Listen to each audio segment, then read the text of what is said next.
When I was in high school, when I was like 17, and I was doing good in school, had all good grades, I was a good kid, I did anything my parents told me to.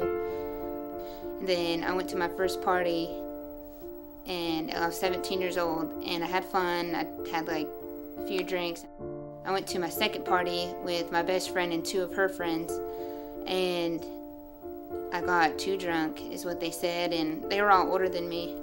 So they left me at this party, and I remember there was nothing but guys there, and they all left me, so I'm like this little girl. I'm 16, 17 years old, and all these guys are older in college. This guy took me back, and he took me in his room, and he just took advantage of me, did whatever he wanted, and the whole time I was screaming and trying to get away, I couldn't. So after that, I just started partying all the time. I didn't want to think about what had happened to me. When I was 19, I was living in a house that literally people like sold drugs out of. Like, I was around drugs and stuff all the time, drug deals, all that, and it wasn't nothing to me. Then one night we were all smoking this the fake weed, the K2, something like that, and I started having a really bad reaction to it. I started getting fever. I couldn't walk, I couldn't talk right, I was shaking uncontrollably. I couldn't even walk. I tried to get up to go downstairs so I could maybe catch my breath, something, and I couldn't even walk. I remember sitting there, and I kept telling them to call the ambulance, and they started freaking out and said they couldn't because all the drugs that they had in the house, and all of us would go to jail. And then they all left the house, and I remember laying there, and I knew I was dying. I knew I wasn't just thinking I was high, just overreacting. Like, I knew that I was dying.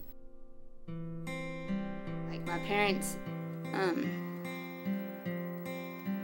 they sent me off, like, to my uncle's to go get sober and stuff, because like, it got bad, and like, I didn't care what happened. I was cutting myself, like, I was doing all kinds of crazy stuff, and I didn't even care. And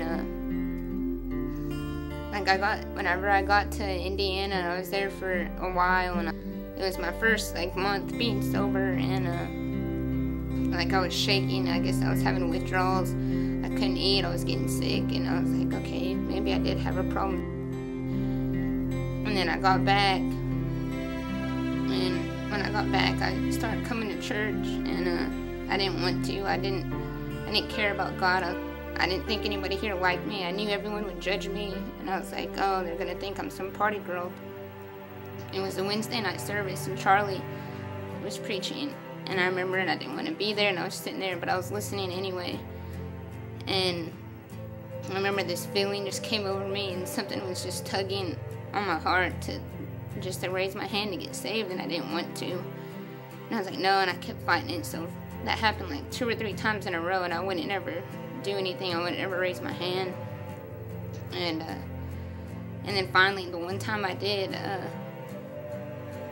I still remember how it felt. I raised my hand, and then he called us to the front, and we all went up there, and I was just praying.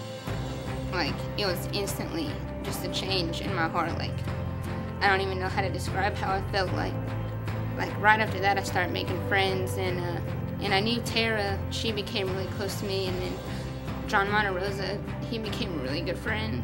And just slowly, I started making friends with everyone, and it's great to know that now I have a family here and friends that accept me for who I am. I know these are friends I'm gonna have for the rest of my life.